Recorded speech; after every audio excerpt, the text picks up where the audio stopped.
Hello and welcome to this month's episode of Clarity Presents. Today we've got Jane McNeice joining us from Mind Matters.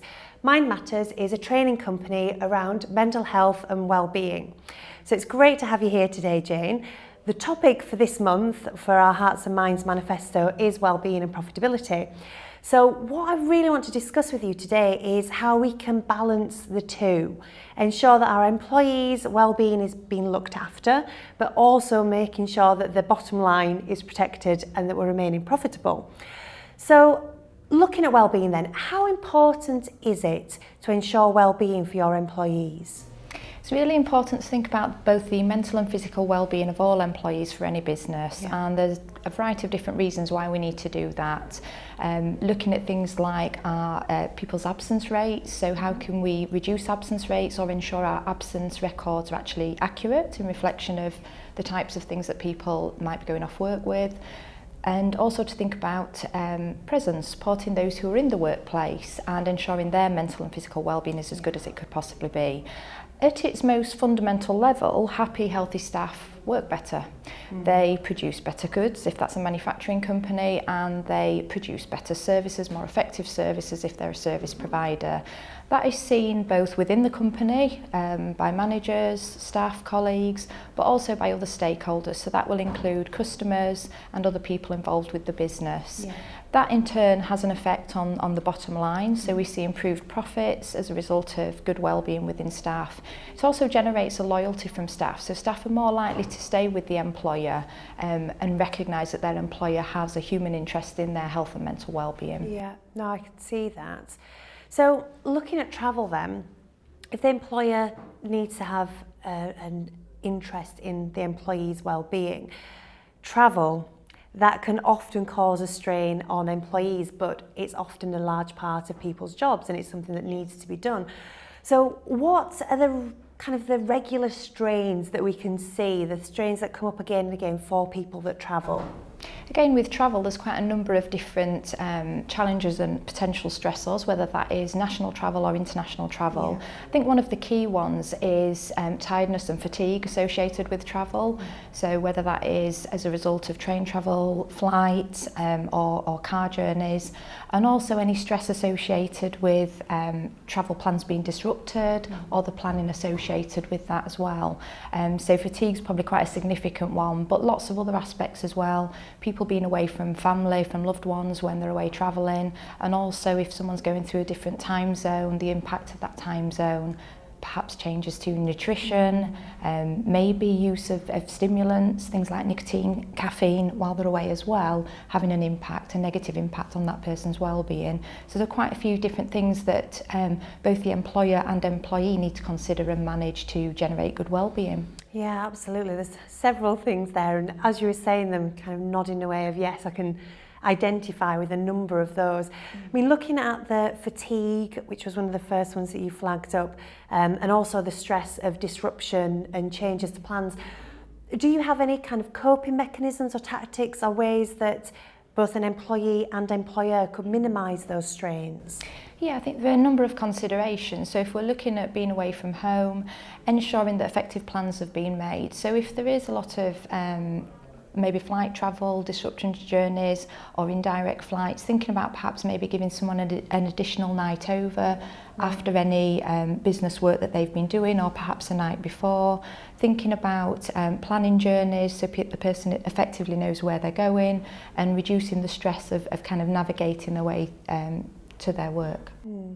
See, that then can be perceived as adding cost and not being profitable. So a night before, an additional night, a night after, again, additional night. How can businesses balance that of, I agree, looking after that well-being, we're all much better if we're refreshed and not fatigued to go in and go to that meeting. Can you manage this well-being effectively, or does it always have to come at an increased cost? No, I don't think it certainly has to come at an increased cost. I think there's something about doing the return on investment, looking at the reasons for the business travel in the first place. So if it's actually a business critical piece of work that the person's doing, then we might consider that that's going to be beneficial to give someone an additional night or possible upgrade in some way, shape or form. But that's not always going to be the case, and I think there's a real assessment to be done of the cost benefit of any upgrades or any different types of travel. I don't think it's always necessary. There's something about how we manage well-being prior to the journey and of course afterwards. Right, so it doesn't all have to be about everyone getting an upgrade to a 5-star spa hotel or first class.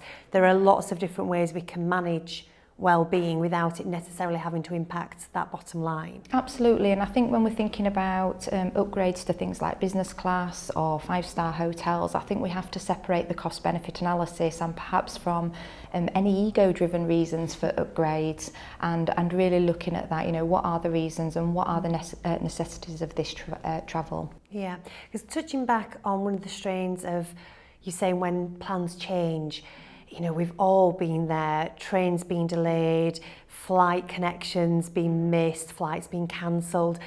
Having somebody there that you can go to, as you mentioned, would be quite useful. What can kind of companies do to aid employees who are actually physically at the airport and the flight's been cancelled? What would be a good way to help them get through that time? I think there's a real value in having a key contact that person can get in touch with at any time regarding their travel plans.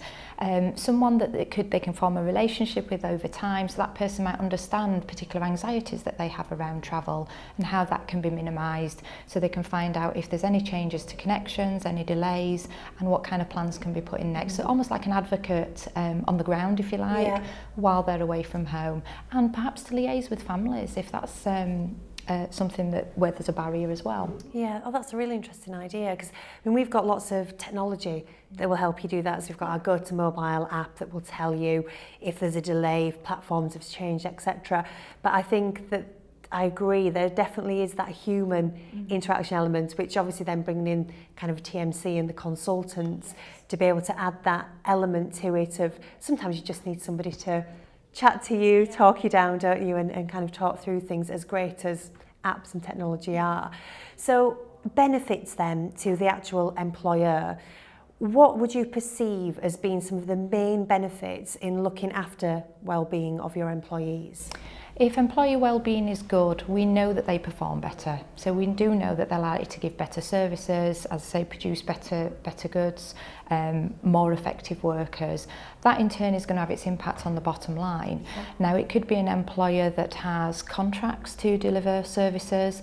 Those contracts are more likely to be risk-free, stable. If our workforce is strong, if our workforce is in the workplace or away on business travel and being effective in that work. So it helps ensure good business practices and stability for that employer. Excellent. Thank you so much for coming in and talking to us about wellbeing and profitability today. I think what I'm going to take away from that is that there are several ways that we can manage our wellbeing whilst travelling, both from an individual employee level and as an employer. So thank you for coming in and sharing with us. Very welcome. Thank you, Alex. Next month, we're going to be doing things a little bit differently. Join us live as myself and Pat McDonough, our Chief Executive Officer, discuss hearts and minds. We really hope you'll join us then.